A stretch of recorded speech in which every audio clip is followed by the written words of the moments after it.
Good morning. I am Dr. Sanjay Jain, Associate Professor in Mathematics at SPC Government College, Ajmer. Today, I am taking our first lecture of inventory theory for honors second students. Okay, first of all, in this chapter, we want to clear what is inventory, why it is needed, and what is the term which is used in the inventory. In today's lecture, first of all, we try to clear inventory control. What is mean by inventory control? Inventory control means making the desired item of the required quantity with quality and in required quantity available to various department when needed. कहने का मतलब अच्छी quality वाला सामान जितना किसी भी department को, स्टोर को, जिसको भी ज़रूरत हो, आवश्यक हो, डिमांड हो जितना, उतना अगर हम क्वालिटी वाइज अवेलेबल करा पाएँ, क्योंकि because too much inventory create a problem of their storage, huge investment and maintenance of the stored item from deterioration, pilferages and damage, etc. अर्थात आवश्यकता से अधिक सामान रखना इन्वेंट्री और इकट्ठा करना, उससे हमें स्टोरेज भंडारण की प्रॉब्लम, यूज इन्वेस्टमेंट, जितना सामान लोगे उतना आपको खर्चा करना पड़ेगा और उसके रख रखाव मेंटेनेंस का भी खर्चा आएगा, जो डिटोरिएशन के कारण हो सकता है, पिल्फरेज के कारण हो सकता है, डैमेज के कारण हो सकता है कि आपका सामान भी खराब हो। तो इसलिए आवश्यकता से अधिक सामान भी हम इकट्ठा नहीं कर सकते।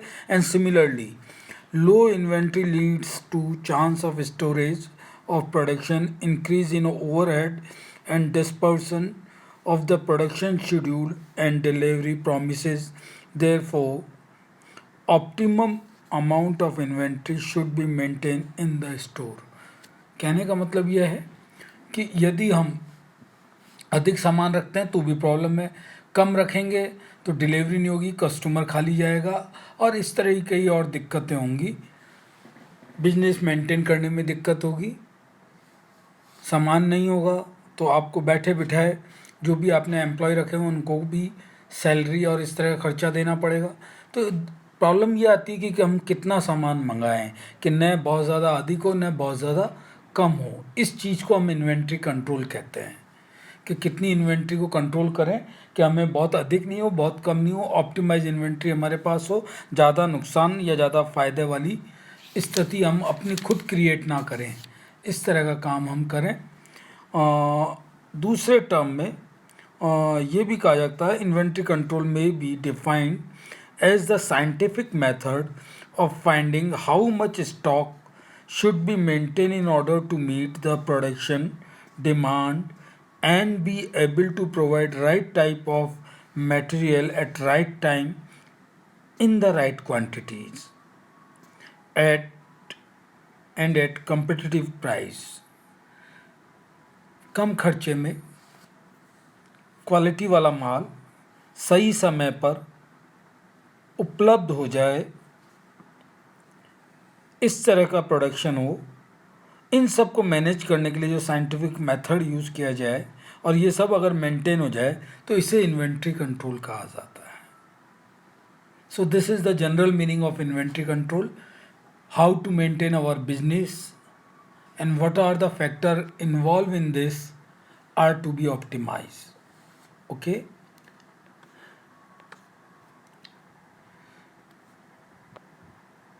This is in Hindi term which is easily explain you. प्रत्येक व्यापारी को अपने व्यापार को दक्षता एवं सरलता पूर्वक चलाने के लिए वस्तुओं का भंडार नियंत्रित करना पड़ता है, कंट्रोल करना पड़ता है, जिसको हम इन्वेंट्री कंट्रोल कहते हैं। भंडार से अधिक स्टॉक आप रखेंगे तो आपको रखने की लागत बढ़ेगी, स्टॉक कम रहता है तो मांग की पूर्ति नहीं हो पाएगी। तो ये दोनों स्थितियाँ ऐसी हो रही है, ज़्यादा रखना कम होना, दोनों पे ही अपना इन्वेंट्री बैलेंस नहीं होता है, जिसका इफ़ेक्ट जो है या प्रभाव है वो अपनी सेल पे, बिक्री पे पड़ेगा और फर्म को नुकसान होगा या उसकी साख गिरेगी। अतः तालिका स्तर को इस प्रकार नियंत्रित करने की आवश्यकता है कि कम से कम लागत में मांग की पूर्ति करते हुए अधिकतम लाभ अर्जित किया जा सके। इसे शुद्ध और सरल शब्दों में इन्वेंट्री कंट्रोल कहा जाता है। तो हमने यहाँ इन्वेंट्री कंट्रोल क्या है ये हमने इन दोनों स्लाइड से समझा है। ओके, नेक्स्ट स्लाइड में हम ले रहे हैं इंट्रोडक्शन। सबसे पहले इन्वेंट्री का मतलब क्या है ये हम यहाँ लेना चाह रहे हैं। What is the meaning of inventory? Inventory is defined as the list of movable goods, जो पोर्टेबल मूवेबल गुड्स, एक स्थान से दूसरे स्थान तक जो सामान जा सकता है जिसको मूवेबल गुड्स कहते हैं, उसके टर्म्स में हम इन्वेंट्री डिफाइन कर रहे हैं। Inventory is defined as the list of the movable goods which help directly और इनडायरेक्टली, जो परोक्ष अपरोक्ष रूप से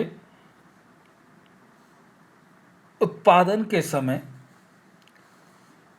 सामान के उत्पादन के समय सेल्स के लिए उपलब्ध कराई जा सके, ऐसी मूवेबल गुड्स को हम इन्वेंट्री कहते हैं। Inventory is a service to production. उत्पादन इन्वेंट्री के सेवा के रूप में तैयार किया जाता है या उत्पादन किया जाता है, जो एक सेवा है। It is just a short of investment in the form of, और इसमें एक इन्वेस्टमेंट और लगता है, कोई भी सामान हम बनाएंगे या उत्पादन करेंगे या मंगाएंगे। It is just a short of investment in the form of raw material, जो उत्पादन में आपको इनिशियल स्टेज पे जो सामान चाहिए होते हैं किसी सामान को बनाने के लिए, that is raw material, tools, gauge, supplies etcetera, जो भी सामान उसको बनाने में चाहिए वो सब चीज़ें हमारी रॉ मटेरियल कहलाती है। ओके, इन्वेंट्री में ऑल्सो भी define as a comprehensive list of movable item which are required for manufacturing the products and to maintain the plant's facility in working condition। Working condition में कैसे कैसे काम में आती हैं बनाने में, हमको उन कंडीशंस को ध्यान में रखते हुए इन्वेंट्री को प्रोडक्ट किया जाए। और भेजना, ट्रांसपोर्टेशन एक अलग तरह की प्रॉब्लम है जो हम पहले पढ़ चुके हैं। इन्वेंट्री को ओरिजिन किसी फैक्ट्री से किस डेस्टिनेशन पे भेजना है वो हमने पहले पढ़ चुके हैं। यहाँ इन्वेंट्री बनने से संबंधित है। इन्वेंट्रीज दो तरह की होती हैं जनरली जो डिफाइन की जाती हैं। Inventory can be classified as direct inventories और indirect inventories. Okay, so in this slide we have clear what is inventory. Okay, in next slide we are taking direct inventories. The inventory which play a direct role in the manufacturing of a product and become an integral part of the finished product are called direct inventories. परिभाषा अनुसार यदि किसी factory में कोई माल बनता है तो माल बनने से लेके फाइनल स्टेज तक पहुंचने में जो भी मैन्युफैक्चरिंग में या प्रोडक्शन में बनाने में, प्रोडक्ट बनाने में जो पार्ट काम में आता है वो सब कहलाते हैं डायरेक्ट इन्वेंट्रीज, जिनसे मिलकर हमारे पास फिनिश फॉर्म में गुड्स मिलता है, यानी कि तैयार माल मिलता है। उसके लिए जितनी भी तरह के माल हमारे पहले काम में आए हैं वो सब डायरेक्ट इन्वेंट्रीज की श्रेणी में आते हैं, जिनके बगैर माल का बनना संभव नहीं हो। Okay, these are called direct inventories. Direct inventories कौन कौन सी हो सकती हैं ये यहाँ बता रहे हैं, डिटेल में आप पढ़ सकते हैं। रॉ मटेरियल, जिनको यूज़ करके हम डायरेक्ट मटेरियल बना सकते हैं। कुछ एग्जाम्पल भी यहाँ दिए हैं। These are the material which are machined और processed before they are ready to use assembly to the finished product. They include like as steel, angle, channel, flats, tube, plate, shaft, etc. Copper, tin, lead, cotton, rubber, casting, leather, would etcetera. इस तरह के कई raw material हो सकते हैं जो जिस तरह का आप सामान प्रोडक्ट करेंगे उस तरह के सामान में जो चीज़ें ज़रूरत पड़ेंगी ये सब रॉ मटेरियल है. That is called direct inventories. Okay. In process inventories, process में काम आने वाली जो इन्वेंट्रीज होंगी वो प्रोसेस इन्वेंट्रीज कहलाएंगी. सेमी फिनिश्ड गुड्स के वेरियस स्टेजेस पे जो जो चीज़ें काम में आती है. कई बार माल 2-3 स्टेज में जाके बनता है तो हर स्टेज पे काम आने वाला प्रोसेस इन्वेंट्री होगी जिस प्रोसेस में जो काम में आ रहा है. ओके. परचेज पार्ट्स, कई बार ये होता है कि एक जगह हमारा सेटअप तैयार हो जाता है, फिनिश गुड बन जाता है और उसमें कुछ और पार्ट्स लगने होते हैं, वो कहीं से हमें इंपोर्ट एक्सपोर्ट करने होते हैं. दैट आर परचेज पार्ट जिनको लग के और रीफर्निश होता है या बेटर वे में आता है. और इन सब के तरीके से होके फाइनली जब हमको फिनिश गुड मिलता है जो हमको सीधा सेल के लिए भेजना होता है, सेल्स डिपार्टमेंट को भेज के जहाँ जहाँ भेजने होता है वो भेजते हैं. उनके दौरान काम में आने वाली इन्वेंट्री डायरेक्ट इन्वेंट्री. तो ये चारों पांचों पार्ट जो हैं वो डायरेक्ट इन्वेंट्रीज के पार्ट हैं. Okay.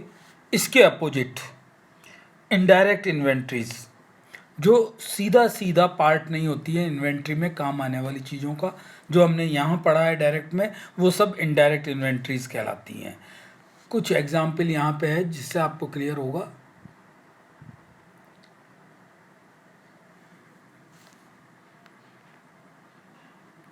For example tools.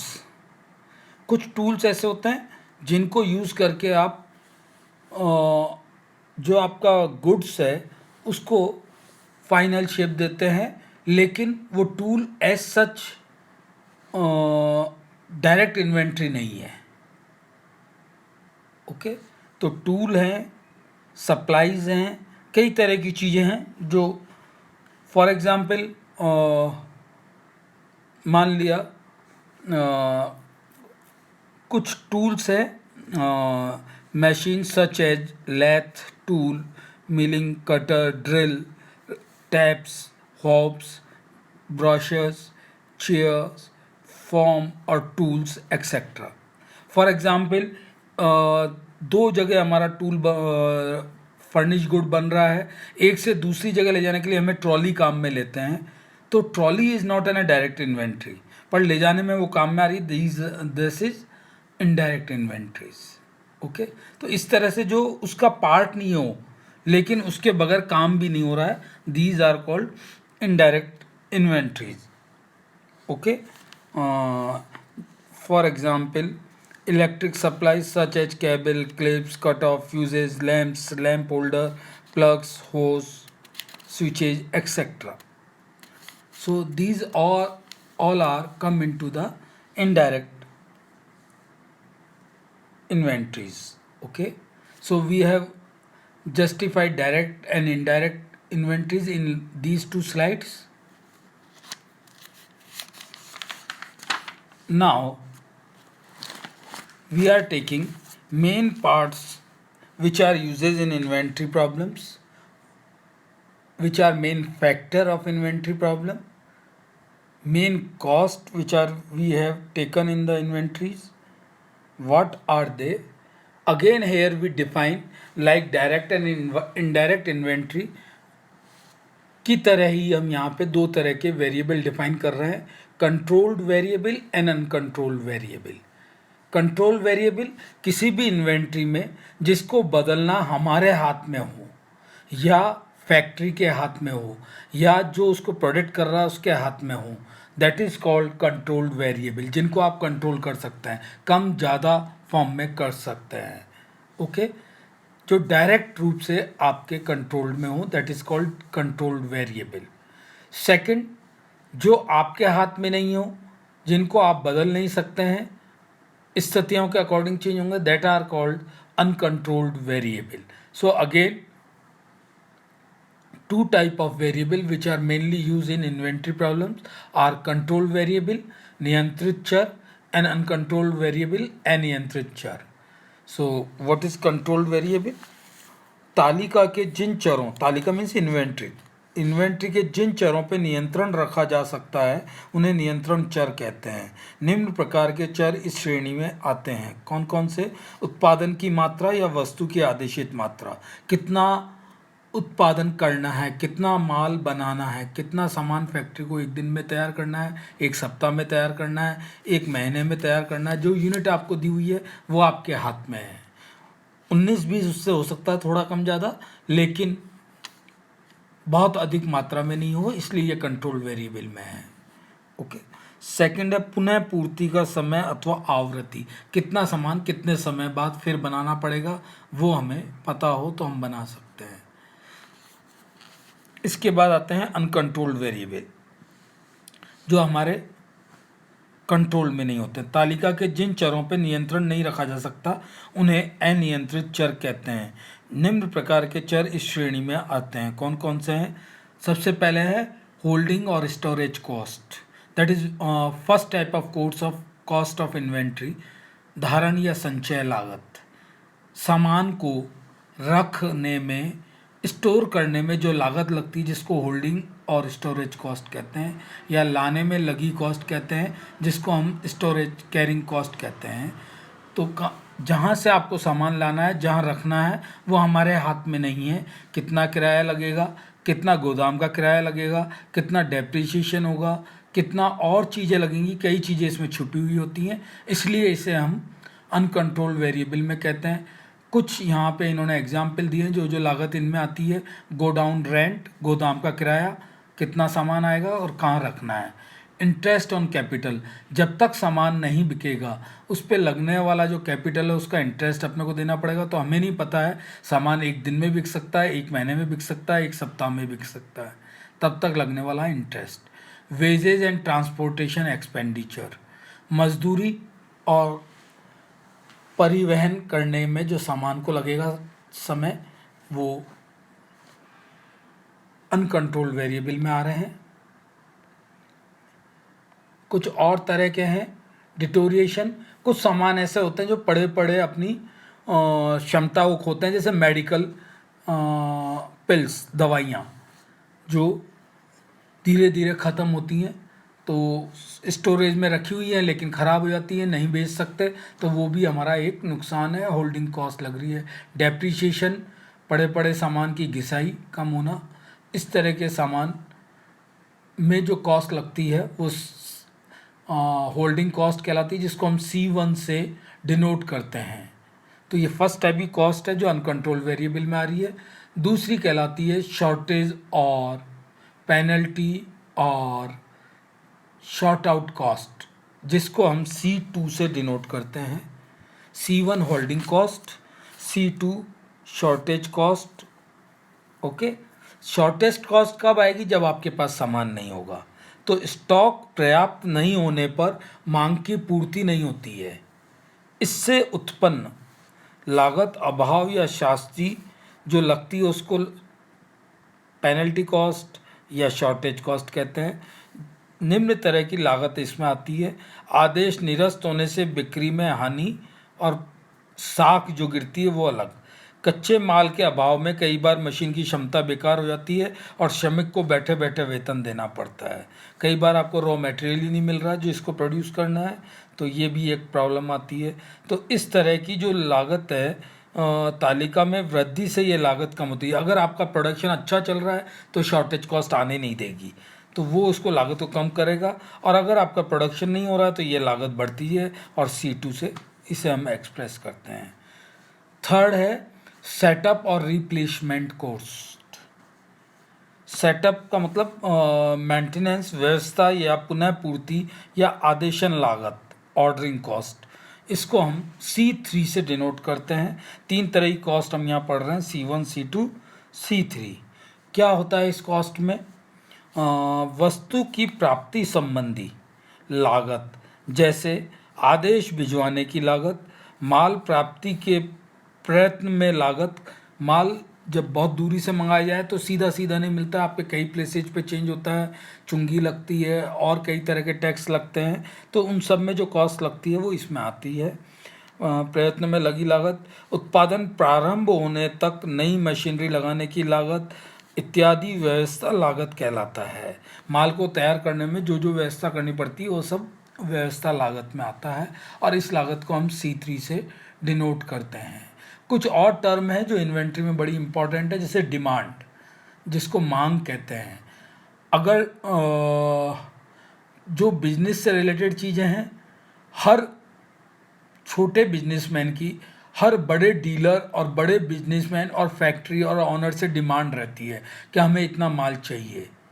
Okay, यह डिमांड दो तरह की हो सकती है। एक तो एग्जैक्टली आपको नोन हो, डिटर्मिनिस्टिक हो, कि हमें हर महीने 500 यूनिट चाहिए किसी आइटम की, दैट इज़ कॉल्ड डिटर्मिनिस्टिक। और कई बार या कई ऐसे सीजनल आइटम होते हैं जिनमें आप डिटर्मिनिस्टिक नहीं रह सकते हो, आप एक प्रोबेबिलिस्टिक डिमांड रखते हो कि अच्छा आपके यहाँ इतना बन रहा है तो इसका इतना % हमें भेज दो, इतना है तो इतना भेज दो।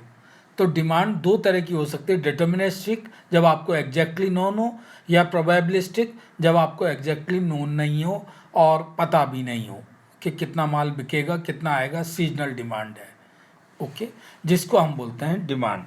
और जितने मॉडल हम आगे डेवलप करेंगे उनमें इन दो तरह की डिमांड को हम लेंगे, डिटर्मिनिस्टिक और प्रोबेबिलिस्टिक। एक है जो टर्म इसमें और काम आ रही है, लीड टाइम, जिसको अग्रता काल कहते हैं। ये क्या होता है लीड टाइम? आदेश देने एवं भंडारण में, स्टोर में माल की प्राप्ति के मध्य लगा समय अग्रता काल या लीड टाइम कहलाता है।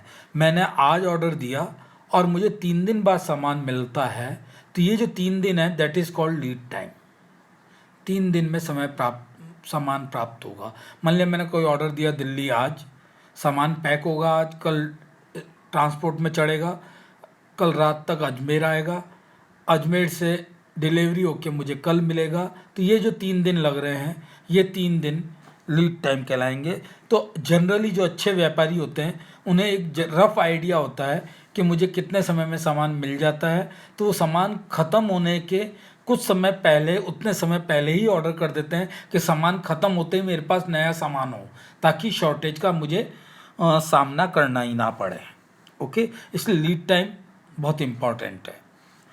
इसी लीड टाइम में एक और टर्म बड़ी यूज़फुल है, दैट इज़ कॉल्ड बफर और सेफ्टी स्टॉक, सुरक्षित भंडार।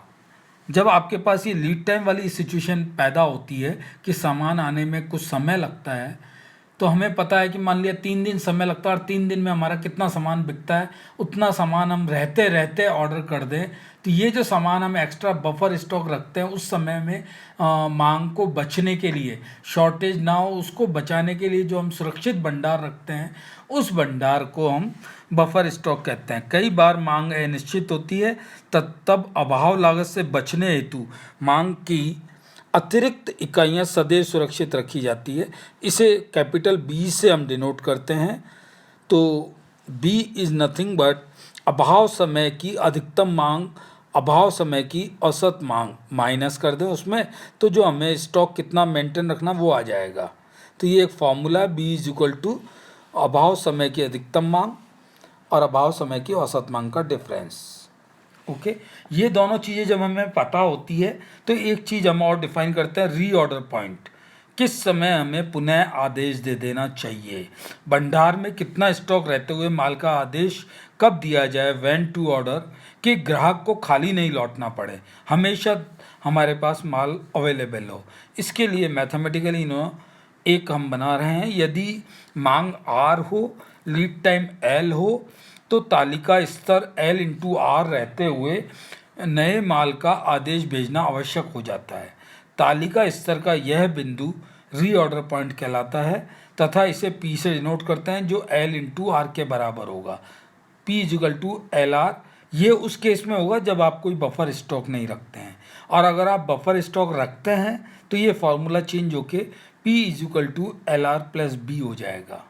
तो ये कुछ terminology, C1, C2, C3 different type की cost, lead time, buffer stock, reorder point, इस तरह की एक टर्मिनोलॉजी है जो इन्वेंट्री में बहुत काम आती है, मॉडल डेवलप करने में बहुत काम आती है, और यहाँ अब हम एक चीज़ और ले रहे हैं कि हमारा ऑब्जेक्टिव क्या है इन्वेंट्री पढ़ने का, या इसके मुख्य उद्देश्य क्या है इन्वेंट्री रखने के बिजनेसमैन को। ये 3 क्वेश्चन हमें इसमें मिलते हैं जो हमें पता चल जाए अगर हाउ मच टू ऑर्डर। किसी भी इन्वेंट्री बिजनेसमैन का ये ध्येय होता है कि मुझे कोई ऑप्टिमाइज इन्वेंट्री निकाल के बता दे जिससे मुझे बहुत ज़्यादा लॉस ना हो। कहीं ऐसा नहीं हो मैं इतना माल मंगा लूँ जितना मेरा बिके ही नहीं तो लॉस होगा, या आवश्यकता से अधिक नहीं मंगा लूँ कि मुझे प्रॉफिट भी हो पर जो अधिक पड़ा रह गया उसकी वजह से मैं वापस मेरा प्रॉफिट ख़त्म हो जाए। तो हाउ मच टू ऑर्डर, एक ऑप्टिमाइज ऑर्डर दूँ जिसमें मुझे फ़ायदा हो, बस नुकसान होने के चांसेस नहीं हो। ये वाली एक चीज़ हमें इस मेन ऑब्जेक्टिव है इन्वेंट्री का पढ़ने के लिए कि हमें ये स्थिति पता चल जाए। व्हेन टू ऑर्डर, कब हमें ऑर्डर देना चाहिए, कि हमें ऑर्डर देने का उद्देश्य क्या है कि कोई भी ग्राहक खाली हाथ नहीं जाए, यानी शॉर्टेज वाली स्थिति उत्पन्न ना हो। तीसरा, हमें reorder point, buffer stock, lead time, इन सब की जानकारी हो जाए। एक अच्छा बिजनेसमैन होता है वो इन सबको ध्यान रखता है और इनके अकॉर्डिंग काम करता है। यहाँ मैं एक बात और आपको बताना चाहूँगा, जितने बड़े बिजनेस सेक्टर हैं, जितने बड़े मल्टीनेशनल कंपनीज़ हैं, वो OR का, ऑपरेशन रिसर्च का एक मैनेजर इसीलिए रखते हैं कि उनकी फैक्ट्रीज़ में हो रहे प्रोडक्शन के लिए वो इन सब चीज़ों को कैलकुलेट कर करके बताते रहें कि कितना रॉ मटेरियल शेष रह गया है, कब ऑर्डर करना है, कितना और मंगाना है, ताकि हमें सामान या मशीन्स को बंद ना रखना पड़े, काम कंटिन्यू चलता रहे। ये बड़े इंडस्ट्रीज की प्रॉब्लम है, बड़े लेवल पे है, तो उन्हें भी इस तरह की हेल्प लेनी पड़ती है। वो बड़ी इन्वेंट्री के साथ खेलते हैं, छोटा बिजनेसमैन छोटी इन्वेंट्री के साथ अपना बिजनेस चलाता है। तो आज हमने इन्वेंट्री की आपको एक छोटी सी झलक दिखाई है फर्स्ट लेक्चर इंट्रोडक्शन में। आप इन्हें रिवाइज करें, नेक्स्ट टर्न पे हम इससे आगे बात करेंगे। Thank you.